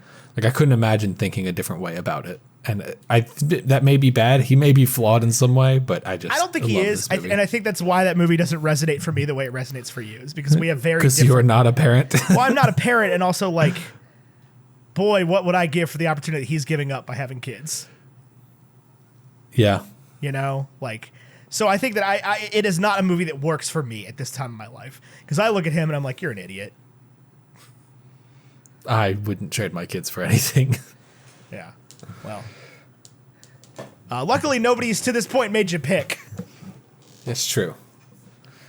So no, that's definitely a movie that I think will come to me later in my story. Yeah, it's absolutely. If you listen or have not seen it, it's a wonderful love story. It's fantastic in just so many ways, and it's clever. It, from what I can tell, doesn't break its own rules. No, it's a pretty damn good time travel movie, honestly. Great premise, good execution. I'm good. Yeah. I love a good premise, right? I love more than anything else. I think I love a good premise. I've been seeing on Book Talk a lot recently that the original novel of Time Traveler's Wife is apparently fantastic. I believe it. So I'm curious. That's what I've discovered about me and books, is that I'll read anything. If you can give me a good sentence on premise, I'll read anything. Oh yeah. And if you can tell me it's 12 hours or less. Yeah, absolutely. That doesn't mean I won't read your longer books, but it's going to take more than a premise. Some more listener reviews here real quick. Yeah, let's do that. Dan Sherlock lists Captain Fantastic, Good Will Hunting, Two Towers, and Interstellar. Good job on Interstellar. I don't know what Captain Fantastic is. I don't either. Off the top of my head. Hang on. Captain Fantastic, 2016. Viggo Mortensen. I think I've heard of this. He's is this the one where he plays like a foster father of some sort? It looks like it. Yeah. I'm going to send you a screenshot here that makes me think that we need to watch this movie. Viggo doesn't do a lot of stuff, so I remember seeing a review for this and being like, "Oh, maybe I'll check that out." Hang on, let me drop it in this. If he does do a lot of stuff, and you're like Tyler, he's in 6 movies a year. It's not stuff that comes on my radar very often. I don't think he does do much. I know he did Hidalgo and Green Book and Lord of the Rings. Well, I mean, and Captain Fantastic. You know what? Just go, I'm having trouble with the zoom here. But it's a picture of what looks like Viggo Mortensen dressed in an Austin Powers red suit with his, I guess, foster children, one of whom is wearing a onesie and a gas mask. The other one is dressed as what looks like an octopus, and they're in a wedding chapel. Yes, I've seen. Yeah, I think that is this one. Yeah. We might need to watch this movie, because I don't know what this is, but that screenshot, I'm not going to read anything about it, actually. That screenshot sells me on watching this movie, 100%. I believe it's a shark costume. Is it a shark costume? Okay. Anyway, Good Will Hunting we've covered. Two Towers. Yeah, I mean, I think that's the choice for me as far as one of them. I don't know that I give any of them 100, but that's fine. Interstellar obviously sucks. Everybody hates it. Claire lists the first Narnia movie, Singing in the Rain, and Dead Poet Society. Singing in the Rain is not one I thought of, but wish I had. That is a fantastic movie that I love with my whole heart. You know which one we keep coming back to as 100 for people is the first Narnia movie? Yeah, I could not agree less. I did That's not one that enjoy it that much. Truthfully wish was 100%er for me because it seems so cozy and comforting. But yeah, it just doesn't land for me that way. I just don't feel like that about really anything, honestly. I don't have that gene that you do, where like I see other people being like, this is 100 for me, and I go, I wish I felt the same way. I just don't. I have enough things, right? Like, I've done enough stuff that like I'm not really. When it comes to content, I don't feel like you could be more comfortable. I definitely think I could be more comfortable. I definitely think I could see more movies, but I don't feel like I'm looking for anything, right? Like, I don't feel like I'm desperately seeking a movie that I haven't seen yet, if that makes sense. Well, you have seen this one. Yes. But like, I don't know. And I guess I am, because previously I would have said that no movie ever so far that I've seen has gotten a 10 out of 10. And sometimes I still feel that way. It's like one day I'll see the 10 and I'll know it. But the older I get, the more I think that, like, no, I just have that white whale out there for no reason. Which is why I want to do this exercise, actually, to force myself to list 10 movies and say that they're 100%ers. But yeah, so I love that people love the Narnia movie. As far as, like, do I wish it was 100% for me? No, not really, actually. I don't feel that way. And I'm not saying you're wrong for feeling that way. Just, I don't work that way. Here's my thing. I wish any movie was 100%er for me. I wish there's literally any movie that, when I was in college, I was in a film studies course, and a girl in that class said Dan in real life was her 100%er. Do you know how badly I wish Dan in real life could be my 100%er? Now, see, that I get. That I get. About Steve Carell and Dane Cook dating the same girl. That I get, honestly. More so than I get, like, people being like, more so than I'd be like, I wish Star Wars A New Hope was 100% for me. Like, I'm perfectly fine with the amount that I love Star Wars A New Hope. I always want to be further knocked out by movies like Dan in Real Life. What about, I had one. Little Miss Sunshine. I haven't seen Little Miss Sunshine recently enough to, like... Oh, I thought you were going to say never. Think about it. I have seen it. I saw it once, probably around the time when it came out. I'm 100% sure that if I watch Little Miss Sunshine again, I will be like, this is amazing. I'm sure I would. The person I was when I watched this. I think that I would be the same way with, like, 500 Days of Summer or Eternal Sunshine or any of those movies. Yeah. Those, like, early to mid 2000s, like, art school dropout type films. Mm-hmm. Anyway, Abby Cross says How to Train Your Dragon. It's always a good one on the Perfectly list. good one. Yep. Nick Pearson says Star Wars 4 and 5. About Time. There you go. That's one for you, Tyler. 10 Things I Hate About You. What's Eating Gilbert Grape. Promising Young Woman. The Land Before Time. Clouds, which I'm not sure what that is. Inside Out. Forrest Gump. Spaceballs. Blazing Saddles. Monty Python. Back to the Future. The Mask. Space Jam. The Big Lebowski. She's All That. Boys and Girls. The Lego Batman Movie. The Lego Movie. La La Land. Jojo Rabbit. Knives Out. And then they say, to name a few.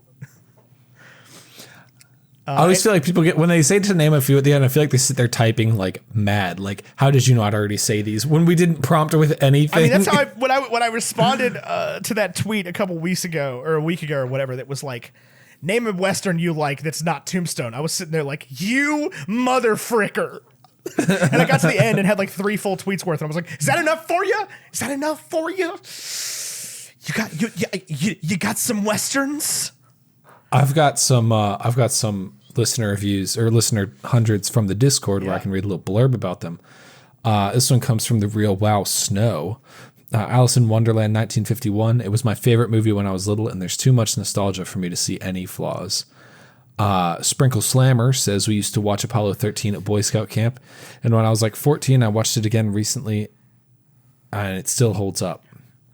Watso Videos. Hey, welcome back to Watso Videos. I'm Watso, and here's some videos. That's how I imagine he does his channel. This is one I've heard 100 times since I went radio silent on watching movies. And I really want to review it on the show. It's The Mitchells versus the Machines. He says The Mitchells versus the Machines is a 100. It's heartfelt, hilarious, relatable, tackles relevant issues in timeless ways, and is an absolute freaking blast. It's literally the Lilo and Stitch of this generation, and it's an insane concept wrapped in an exploration of deep characters and the importance of family coming together. I was like, Ethan's going to be so down for this until he wrote Lilo and Stitch, and I was like, crap. No, I'm not down for it at all. I mean, we can cover it, but it's definitely not one that's on my radar at all. Like, people keep saying it. Really? I'm just like, nah, not my thing. Oh my God, it looks so good. Doesn't look like my thing at all. If you'll notice, none of mine are animated. I have 2 animated that we haven't gotten to yet. I do not. None of mine are animated. They can't be 100%ers if they're animated. Sorry. For me, they just can't. I have not seen one yet. Cool. I'll read some more of these. God, we got a bunch of these from Facebook. Gosh. This episode has turned out to be longer than I thought it was going to be. I still got 4 movies left. I do too. I have 3 left, so you go ahead and do it. Okay, my next one is about a man that runs a hotel and gets himself into a lot of trouble.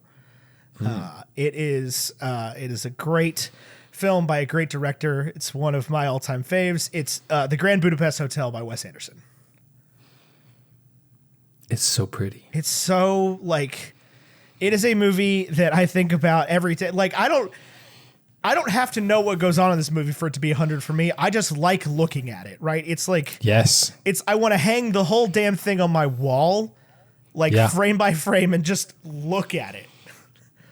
I could watch it on mute and still get enough out of it. Is the kind of movie it is. Eni and I covered it on the show when you were gone one time, and that's a decision I almost regret, is not having you on for that, because I just think it's fantastic. It's obvious it's a Wes Anderson movie, so the cast is insane.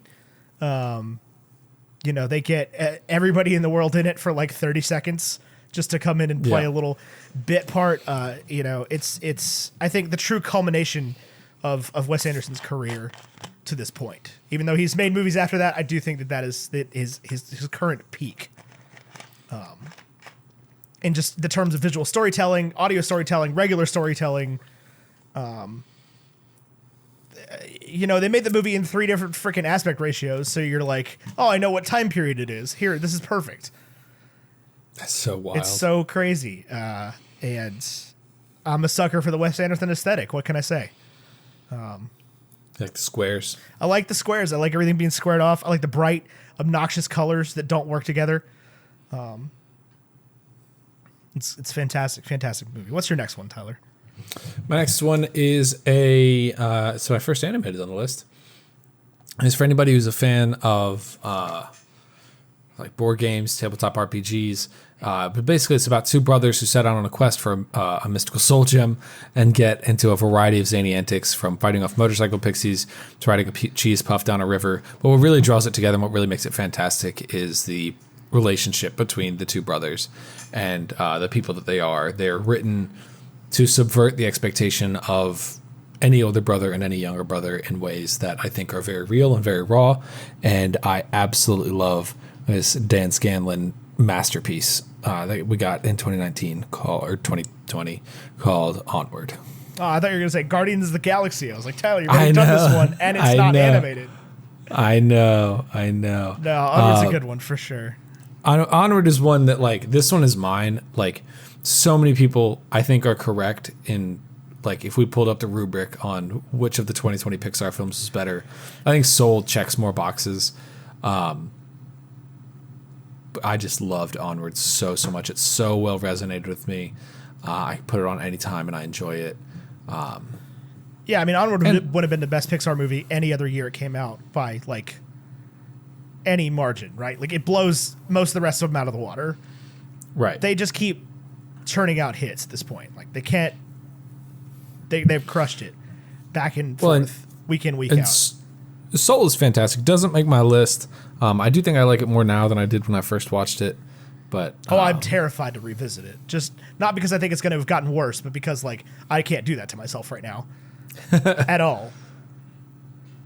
And that's one of those. That's an episode I will go back and listen to in the future, because that is a certain me that I will never be again in that episode. Was that right before your mother passed? Yes.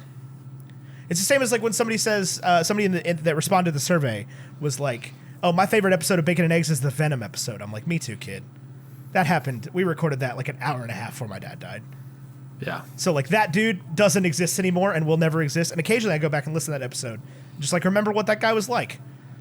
The absolute blissful ignorance of somebody who thinks he's about to spend 30 days on tour with his band and is, like, hanging out with his best friend, watching a movie during the day, and then going home and recording a podcast episode about it. Like, hating a movie, unapologetically watching a garbage sauce movie and just ripping into it. Yeah.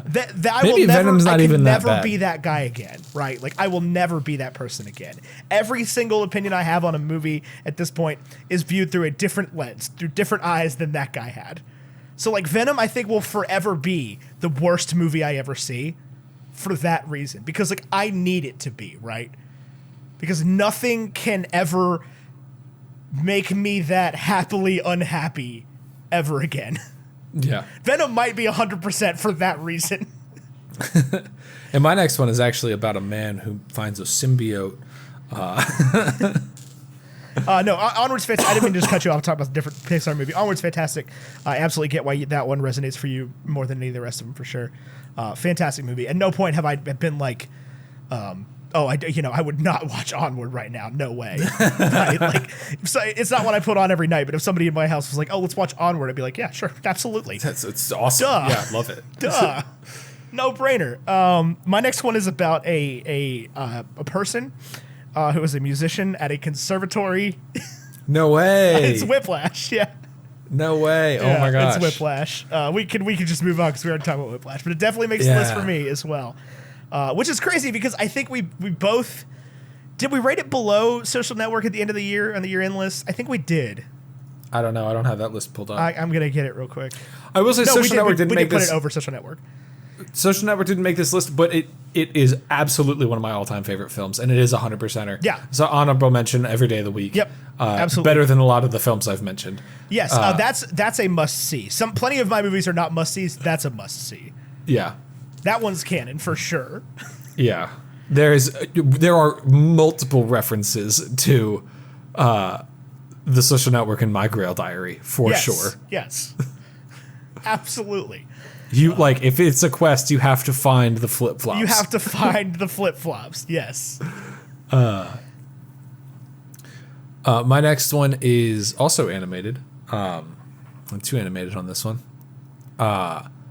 It is a deeply moving film that personifies emotions in an unbelievable and accessible way that not only lends itself to emotional literacy for all ages, but also delivers an exceptional story with beautiful animation and heart-filled characters.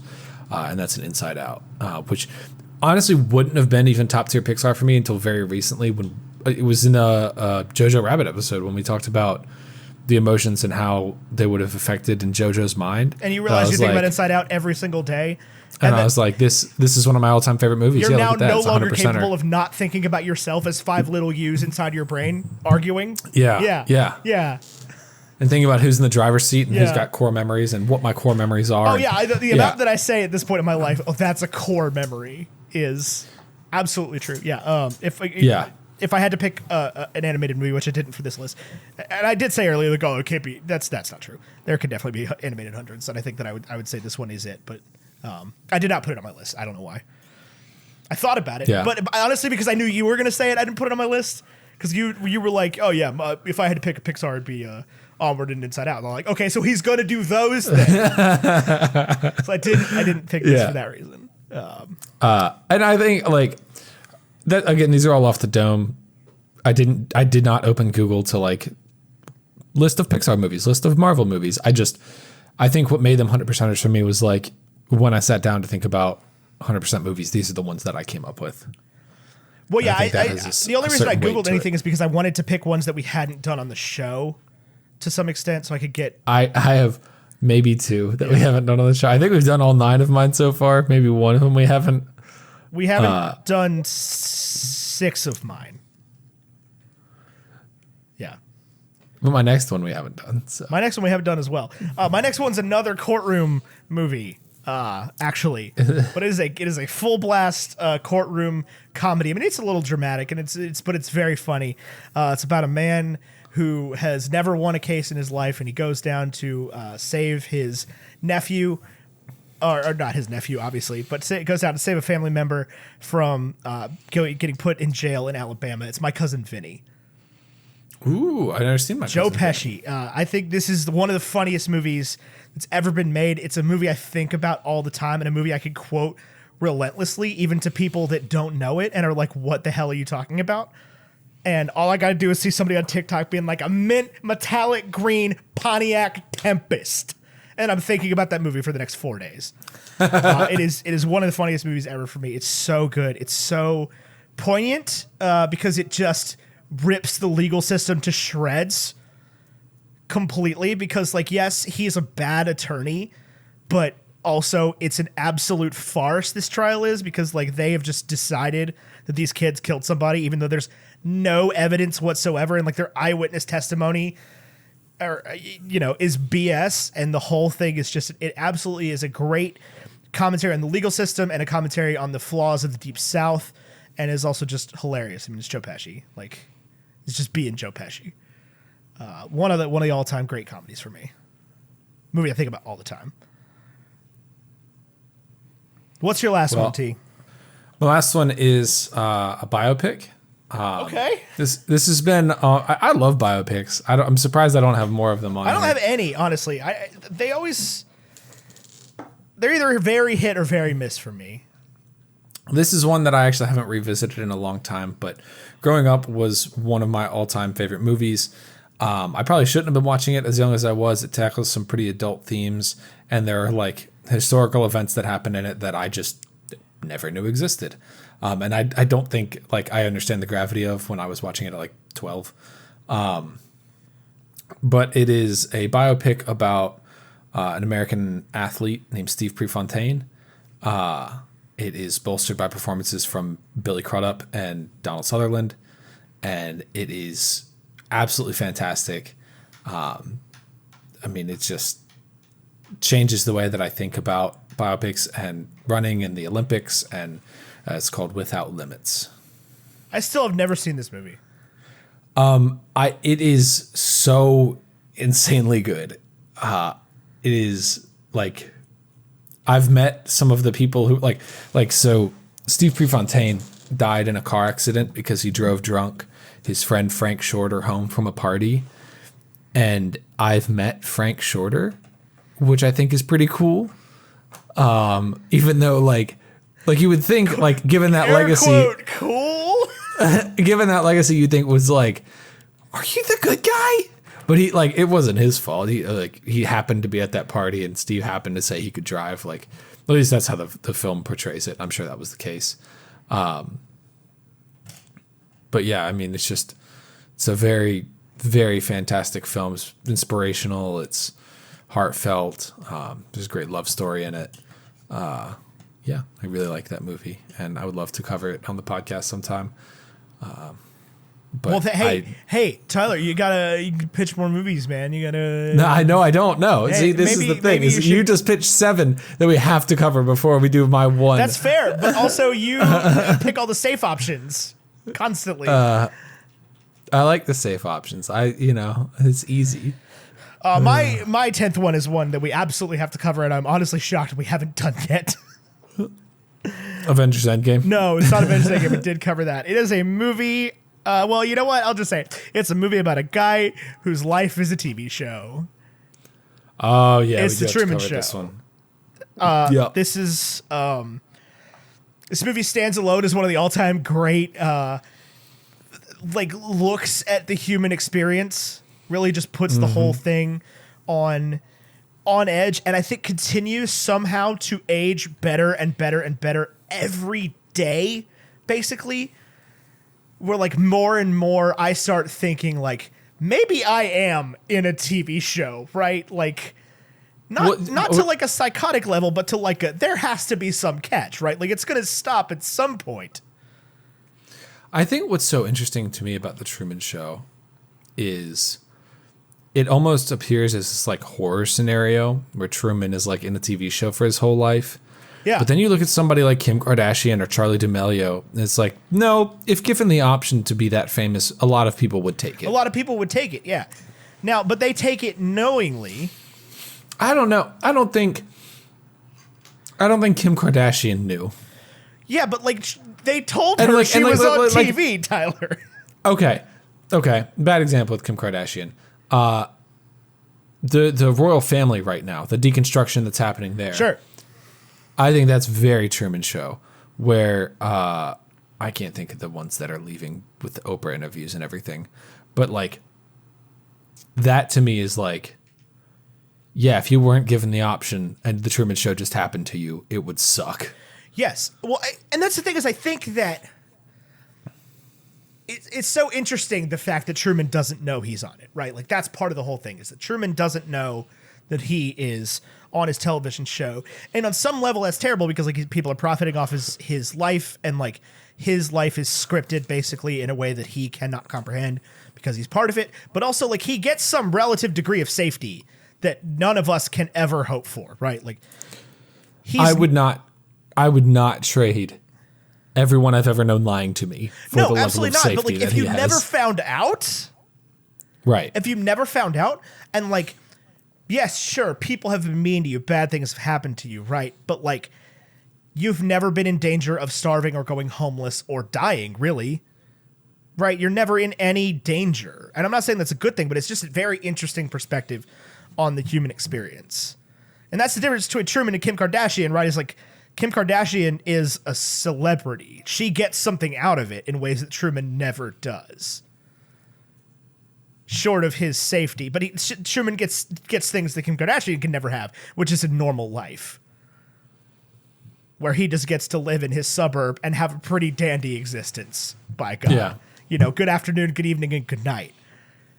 Right. No, fantastic movie. A movie I think about daily to some extent. Yeah. Definitely yeah. a must see. A movie we need to cover on the show at some point. Yeah.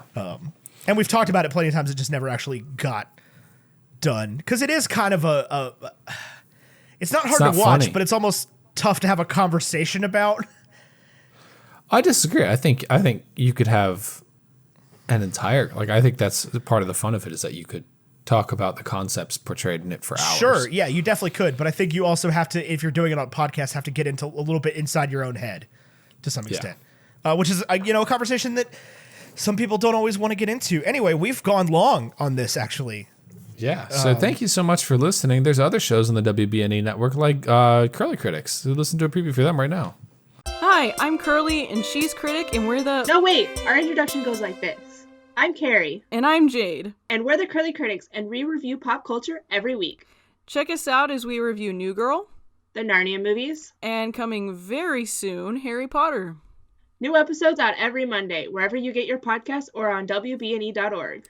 And don't forget, beavers aren't real. If you're looking for a podcast with my voice on it, go check me out on the restricted section where we covered the Harry Potter and the Prisoner of Azkaban movie.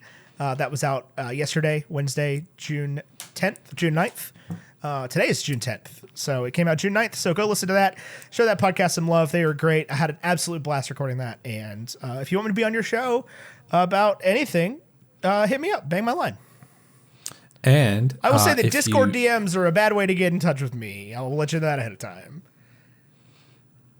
If you want a really fun queer podcast this Pride Month, you should check out Sounds Fake But Okay. They're not WBNE, but they're fantastic in every way. And every time they tweet, I'm like, ooh, I love them. They're awesome. I want to get them back on the show. That was so much fun. One they of my were very favorites. cool.